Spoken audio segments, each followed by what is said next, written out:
Hey guys, what is up? I'm here to review another TV show review. This time for the entire show. I might do some pilots in the future, who knows? And the thing is, I actually want to start on this thing here. Now, when this series was on, damn it. Okay, I'm just going to do a new TV show series, another review, an actual recommendation. This is for Wet Hot American Summer First Day of Camp, which is created by David Wayne, Michael Showalter. It's a prequel to the movie Wet Hot American Summer, which was directed by David Wayne, written by him, Michael Showalter. It was made back in 2001, and this thing stars in this series. Oh my God, it's one hell of a cast. This series stars Elizabeth Banks, H. John Benjamin, Michael Ian Black, Bradley Cooper, Judah Friedlander, Giannine Garofalo, I think, Nina Hellman. I'm just going on the list here. Joe Lo Truglio, comment below, Ken Marino, Christopher Maloney, 80 Miles, Marguerite Moreau, Zach Orth, David Hyde Pierce, Amy Poehler, Paul Rudd, Marissa Ryan, Jason Schwartzman. I think I still have a list for something like that. I don't know. Molly Shannon, Michael Showalter, and actually, he plays a few people. He plays Coop. He plays a guy called Miss Patty Pancake, which is a disguise that Coop dons to help one kid. It's actually kind of funny. It was also kind of very crude. And President Ronald Reagan. Oh man, those are great. And those are like the main cast. There's also a recurring cast. I'm just going to the list post on Wikipedia. I mean, they're actually kind of factual from what I heard, but you can't know. But who can you trust? Although I think they've become a lot more. I think they have a lot more people watching and making sure about keeping the true facts there. I can even just look at IMDb to be more fact, to be safe. But I'm just going to go on here because actually it's actually pretty accurate so far for the most part. Because I do know some cast members. Also, it's Chris Pine, John Hamm, Kristen Wiig, Michaela Watkins, John Slattery, Josh Charles, Randall Park, Lake Bell, Michael Cera, David Wayne, John Early, George Dalton, Sam Levine, David Bloom, Thomas Barbuska, I believe, Bruce Greenwood, Rob Hubel, I think, Richard Schiff, Weird Al Yankovic, Rich Sommer, Eric the Ninja, I don't know what's that, Jordan Peele. Oh shit, I didn't know that. I forgot that was him. Damn. Jayma Mays, Paul Schreier. I'm just going this entire list. Beth Dover, Logan Garrettson, Tom Simmons, Emily Skinner, Ali Stamler, and Michael Blakelock. Now, I never saw Wet Hot American Summer before this. Now, actually, this entire thing, the title is actually reflective of the entire series. This is 8 episodes, one entire day. All the events that happen in the series take place over one day. Shit. And let me tell you, even with one day, the amount of creativity and the amount of shit that happens is just incredible what they can do. The amount of creativity that they put into the series, that the crew put into the series, the writers, the directors. Well, actually, it's one director, it's David Wayne. Put into this is just unbelievable. Now, I never saw the movie. I know it's a cult film. I know that it was actually it starred a lot of these cast members. There are some new ones. I think one of the new ones has to be Lake Bell. I think H. John Benjamin's another one. I don't know. Comment below the newcomers to Wet Hot American Summer, because I don't really know. And when I heard about this, I was a little skeptical because David Wayne, he's more of a hit or miss guy with critics. Now there are times where he can really have some hits like Role Models, which I actually really enjoyed, but he doesn't seem to get the best. He seems to be like him as critics. Some people like some of his work, other people don't. That's totally fine. I mean, if you like some of his work, good for you. If you don't, okay, that's fine. That's fine. Hey, if you like it, that's okay. I respect that. He's kind of a guy who's divisive. I mean, with his humor, I think he goes for very crude comedy. And there are times where it can work. There are times it can be really funny. But other times it can come off as sophomoric. And sometimes just very unappealing. There's some where it can, don't get me wrong. There are times where it can work, other times where it doesn't. But when I heard about the show, I mean, with all these people involved, I'm thinking, can they really add? I was just unsure if it could be a success. Maybe I was just underestimating myself, and I did, because when I watched the series, yeah, when this show came on, I never really got the chance to. I only watched 3 full episodes and part of the 4th episode. I think half of it. Then I stopped because I was busy with band. I was lazy. I could have had so much time to just watch this stuff and finish it long before to do a review earlier, but instead I didn't. I don't know why I did. It's so stupid when you think about it. But one thing is for sure, still good. Still really good. But, yeah. I wish I finished it earlier. I was so damn lazy. Anyways, let's go on. This series is actually one of the best comedy shows of this year. It's not the best. My favorite is Unbreakable Kimmy Schmidt. So excited for season 2. And yeah. This one is pretty good to see. This is a comedy that actually deserves viewers. Because these people are actually doing to make something. They're actually trying to do something entertaining. Because in a time where we've seen some awful comedies, I mean, like one of them being Paul Mall Cop 2, which made a profit, which really got on my fucking nerves because I just hate that movie so much. You guys already know, but I'm trying to be more subtle towards that. But this is a comedy that really deserves. This is a series. This is a TV series, and this has a lot more laughs. Even the first, even my least favorite episode, I like every episode, has more laughs than Paul Mall Cop 2, which was none. If it doesn't tell you anything, I really don't know what else will. But one thing I can say is this show is really, really funny. It's very funny. Now, Michael Showalter, I think he wrote like every episode. I think, yeah, he did. Now here's how the crediting was worked. David Wayne directed every episode. Episodes 1 and 2 were written by Showalter and Wayne. Showalter wrote 3 and 4 by himself. Then Showalter and Christina Lee were involved on episode 5. 6, Showalter and Wayne. 7, Showalter. 8, Showalter and Wayne. So they only had really 3 writers, and really 1 writer was involved in every episode. Pretty cool, huh? Now, the series humor is very crude. So if you're really a fan of a lot of crude humor, there's also some silly comedy at times. It's not always crude gags, but there are some pretty funny moments, and it's actually pretty shocking what they can do with this series. It is TVMA, but I can tell you, they take it pretty damn far. This is actually a comedy that really tries harder and really is so different from your typical comedies because it actually is because it feels something different, and it really takes its creativity to a whole new degree. And what I mean is, it can just be as silly as it can because it doesn't matter how silly it is. It embraces that and creates something hilarious out of it.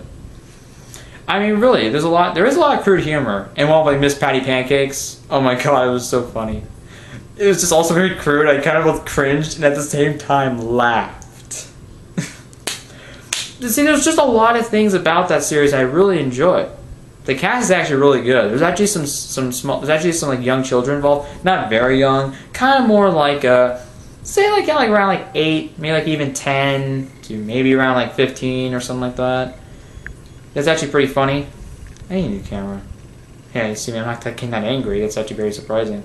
But they're actually pretty good. Because some of them are pretty fucking foul-mouthed. And like I don't think it is better and actually funnier than The Little Brother in Vacation. Enough said.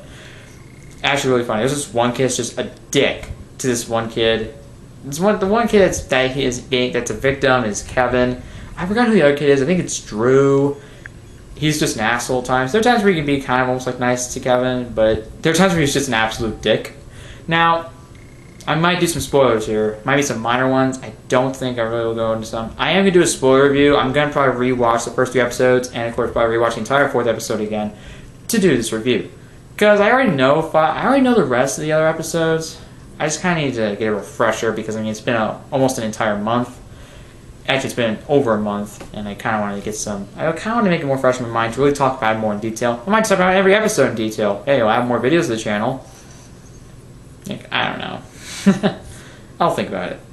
But one thing I can say about the series is that it is pretty funny, and it gets really ridiculous at times. I mean, you know the fact that there even like is a situation going on. There's different subplots going. There's different plots going on. It's combined of really, really different plots. Many.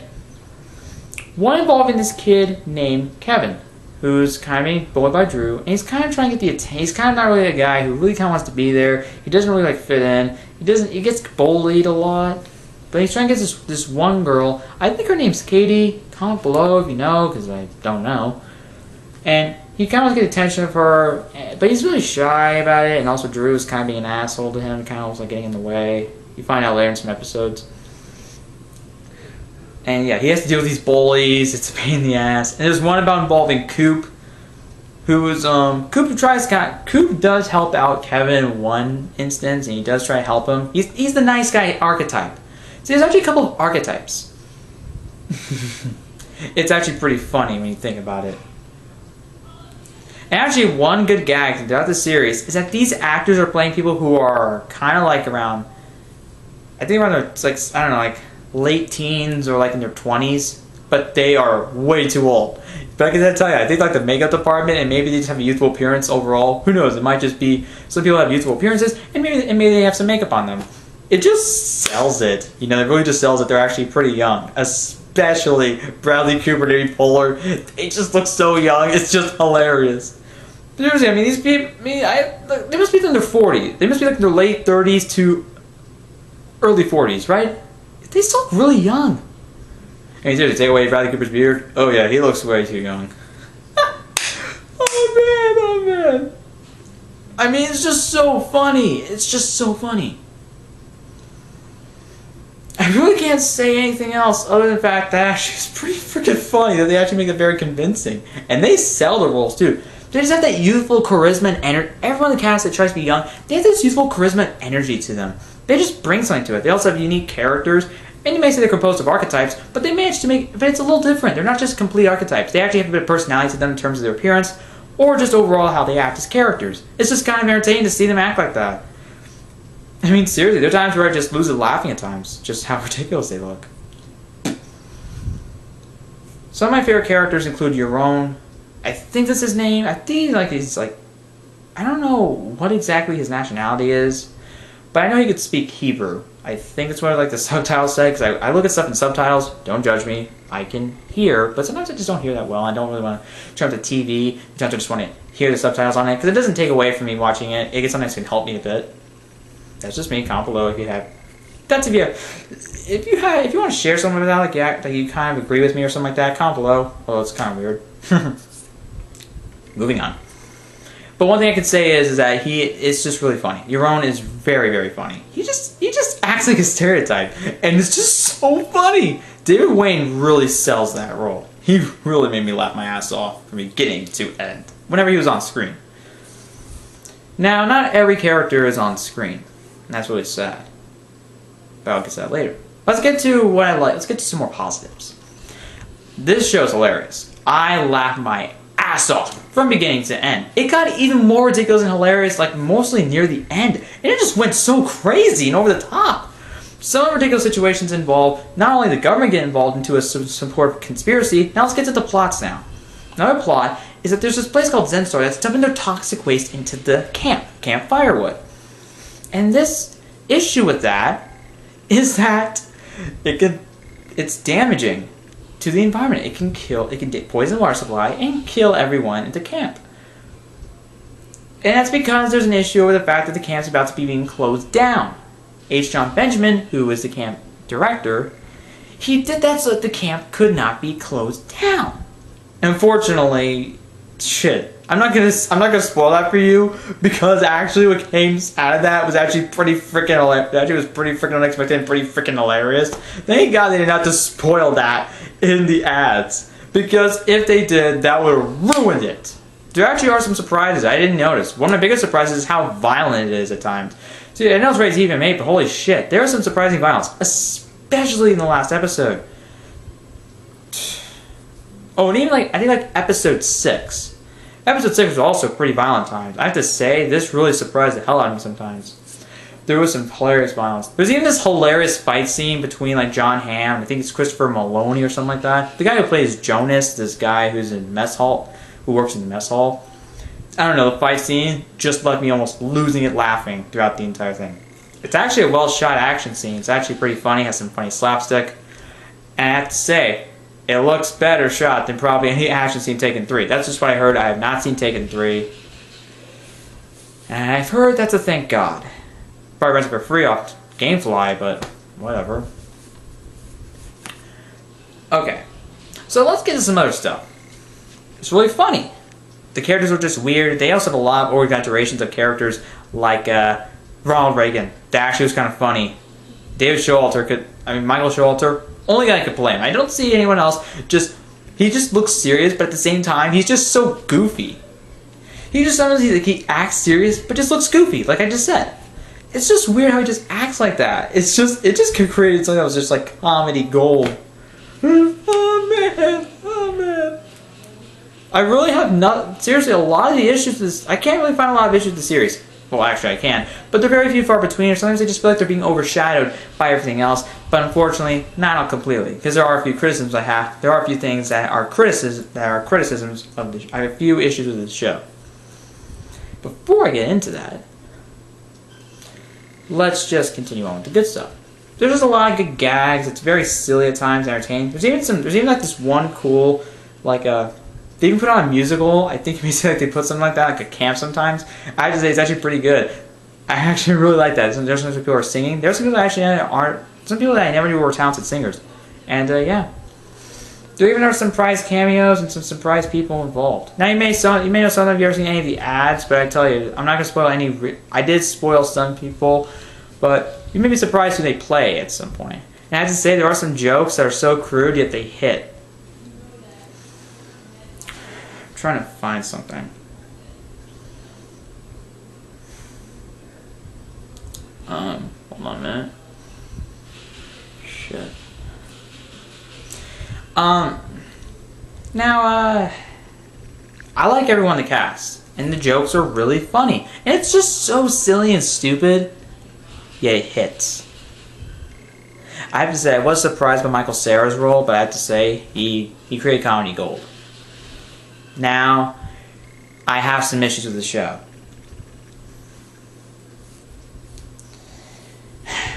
I know. You did not want to hear that. But let's just get on with it, okay? Yeah. Let's just do it. See, when you look at... See, I'm trying to explain it to you.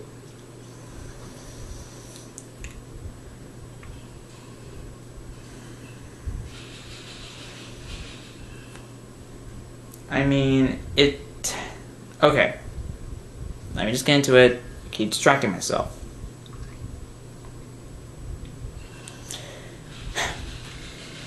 Issues of this show, there's not really a lot of issues. I think the main issue I have with it is that there are some supporting characters that feel underused or just don't have much of a purpose for being there.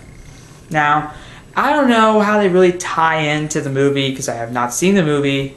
Now I feel like, okay, they have is this supposed to have a connected timeline? Because I heard it is a prequel to the movie. So I guess so. I guess it connects to the movie. I'll watch it one day and I'll review it. But just because it connects to the movie doesn't mean that you should set up some things for the movie. I mean, you should at least try to do something. The biggest problem I have is there are a few characters I find are underused. Lake Bell, I mean, I know she's very talented. I know she wrote, directed, and starred in A World, which is an independent film that unfortunately I have not seen. I know it got a lot of very good reviews, but I have not seen it. Hate on me, I will watch it. It's on Netflix, and I have a lot more time to do it. Hey, I have Labor Day tomorrow, so hey, I have no school. I can waste my time watching that. But there are a couple, but yeah. See, her character only appears a couple episodes, and while I do think she has some funny moments, in my opinion, she isn't all that funny. Her character...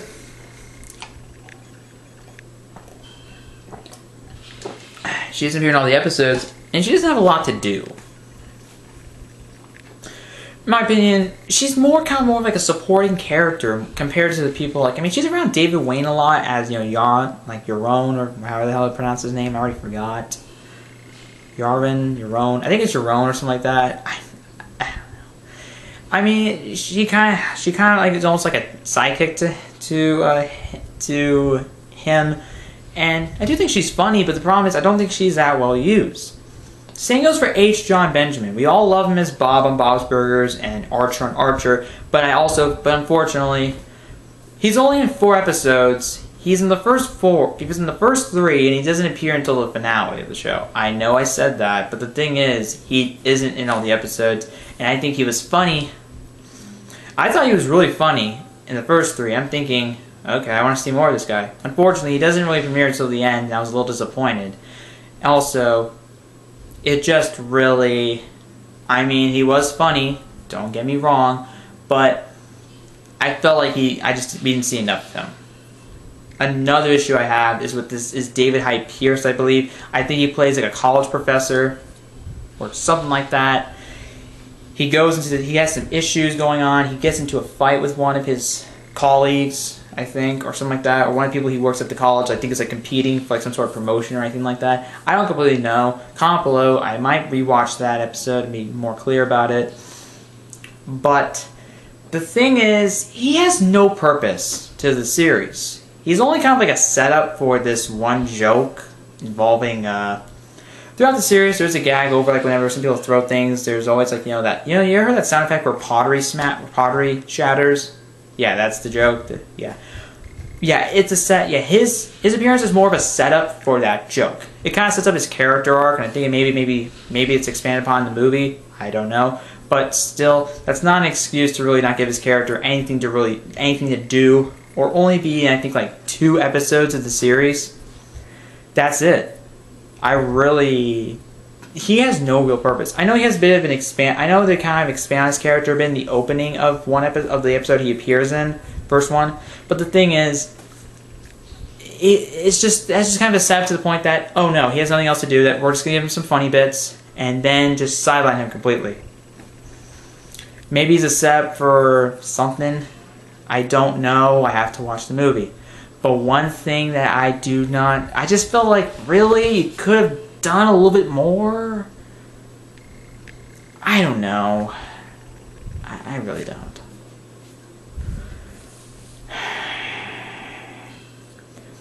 But those are my issues. I know I kind of complained about that, but they're not big complaints. They're just stuff that don't hurt the film too much. You know, it's just something that, like, oh, okay.